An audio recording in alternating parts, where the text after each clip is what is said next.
तो आज हम लोग नेक्स्ट वीडियो में देखेंगे इनोवेशन डिसीजन प्रोसेस। ठीक है, तो जो इनोवेशन है उसको उसके बारे में डिसीजन प्रोसेस। ठीक है, इनोवेशन डिसीजन प्रोसेस जो टर्म जो दिया था, ठीक है, कौन दिया था? रॉजर्स। ठीक है, इनोवेशन डिसीजन प्रोसेस मतलब कोई भी चीज़ को डिसीजन लेने के पहले, ठीक है, उसका जो प्रोसेस होता है, ठीक है, मतलब the process which a person goes from hearing about the innovation and believing doing फिर कॉन्फर्मिंग। ठीक है, मतलब किसी चीज़ के बारे में तुम पहले सुने, ठीक है, उसके बारे में उसके बाद तुम सोच रहे हो, ठीक है, उसके बाद फाइनली उस चीज़ को कर रहे हो। ठीक है, तो उसका सुनने से और करने के बीच में जो भी प्रोसेस होता है, ठीक है, ये होता है इनोवेशन डिसीजन प्रोसेस। ठीक है, ठीक है।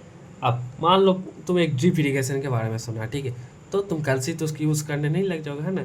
तो उसके बारे में तुम सुने, उसके बारे में तुम बिलीव करोगे कि हाँ चीज़ है कि नहीं, उसके बाद करोगे, हो सकता है रिजेक्ट भी कर दो। ठीक है, ये जो पूरा चीज़ है ये है इनोवेशन डिसीजन प्रोसेस। ठीक है, तो process through which an individual, ठीक है, कोई जिसके through which an individual passes from first knowledge of the innovation to forming an attitude towards the innovation. ठीक है, सबसे पहले उसके बारे में सुनेगा, ठीक है, फर्स्ट नॉलेज आएगा उसके बारे में, ठीक है, उसके बाद एटीट्यूड फॉर्म होगा उसके बारे में, ठीक है, उसके बाद तुम डिसीजन लेगा, या तो एक्सेप्ट करेगा या फिर रिजेक्ट करेगा। ठीक है, and to implement and use the new ideas to confirmation. ठीक है, कोई न्यू आइडिया को इम्प्लीमेंट करेगा, फिर कन्फर्मेशन ऑफ द डिसीजन। ठीक है, तो इसमें क्या होता है, एडॉप्शन भी हो सकता है या फिर रिजेक्शन भी हो सकता है। ठीक है, तो it is a continuous process. ठीक है, तो person can change decision any time. ठीक है, तो पर्सन चेंज भी कर सकते हैं डिसीजन। ठीक है, इट इंक्लूड्स थिंकिंग, सबसे पहले सोचेगा,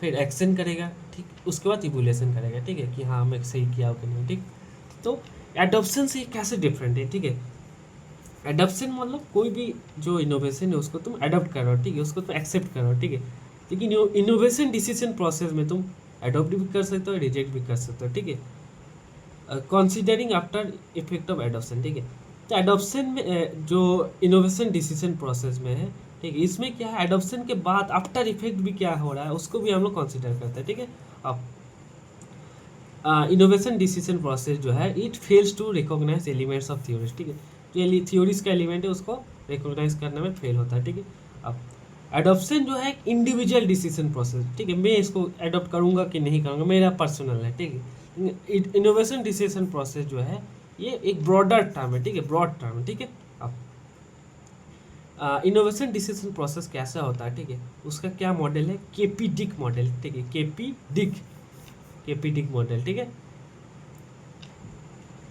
मान लो वही वाला जो हम लोग इरीगेशन, मान लो तुम ड्रिप इरीगेशन के बारे में पता, ठीक है, सुना तुम, उसके बारे में तुम सोचोगे ये क्या है ना, कैसे काम करता है, ठीक है, कैसा यूज़फुल है। ठीक है, तो सबसे पहले है नॉलेज। ठीक है, तुम कोई भी नया चीज़ इनोवेशन के बारे में तुमको पता चला, तुम उसके बारे में नॉलेज गेन करोगे। ठीक है, मान लो ड्रिप इरीगेशन के बारे में देखा तुम, अब उसके बारे में तुम पता करोगे ड्रिप इरीगेशन होता क्या है, ठीक है, कैसे काम करता है, कैसे यूज़फुल है। ठीक है, उसके बारे में तुम अवेयरनेस आएगा, इंटरेस्ट आएगा। ठीक है, अवेयरनेस कैसा आएगा, तुम सोचोगे कैसे इसको करते हैं, प्रिंसिपल क्या है। ठीक है, अब आता है परस्यूजन। ठीक है, परस्यूजन मतलब उसके बारे में तुम एक ओपिनियन फॉर्म करोगे। ठीक है, उसके बारे में एक ओपिनियन तुम्हारे बीच में फॉर्म होगा। ठीक है, ये तुम्हारे लिए अच्छा है कि ख़राब है, तुमको बेनिफिट करेगा कि नहीं। ठीक है, परस्यूजन फेवरेबल हो सकता है, अनफेवरेबल हो सकता है। ठीक है, तो कोई भी चीज़ के बारे में फेवरेबल या फिर अनफेवरेबल एटीट्यूड तुम्हारा फॉर्म होगा। ठीक है, perceive activities are important in this stage. ठीक है,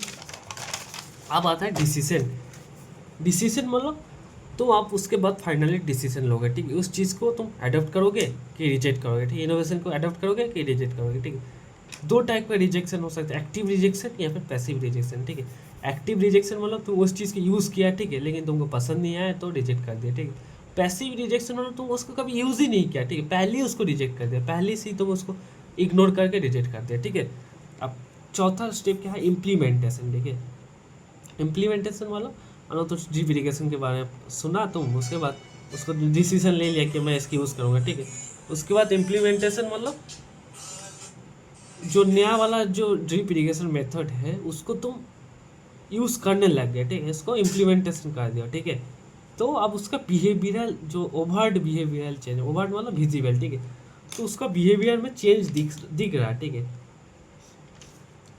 अगर उसका बिहेवियर में चेंज दिखना स्टार्ट हो गया तो उसको हम लोग क्या बोल सकते हैं कि हाँ इम्प्लीमेंट करना स्टार्ट कर दिया, ठीक है। अब आता है री इन्वेंशन, ठीक है। री इन्वेंशन जो है चार्टर एंड पेलिग्रीन बोला था, ठीक है, चार्टर एंड पेलिग्रीन बोला था। री इन्वेंशन मतलब मान लो तुम ड्रिप इरीगेशन के बारे में पता है, ठीक है, तो उसको तुम यूज़ कर लेगा। तो री इन्वेंशन मतलब तो उसको तुम अपने तरीक़ा से एडजस्ट करके अपने तरीक़े से यूज़ करो, ठीक है। तुम्हारा लोकल जो मान लो तुम्हारा लोकल जो मिट्टी है, ठीक है, तो उसमें मान लो कोई नया मेथड तुम नया उसको मॉडिफाई करके तुम अपने तरीक़े से यूज़ करो, ठीक है। तो degree in which innovation is modified, जो इनोवेशन उसको मॉडिफाई कर दियो, ठीक है, by user to make it suitable, उसको सुटेबल बनाया टू ओन कंडीशन, अपना कंडीशन के लिए, ठीक है। अब आते हैं कन्फर्मेशन। कन्फर्मेशन मतलब तुम जो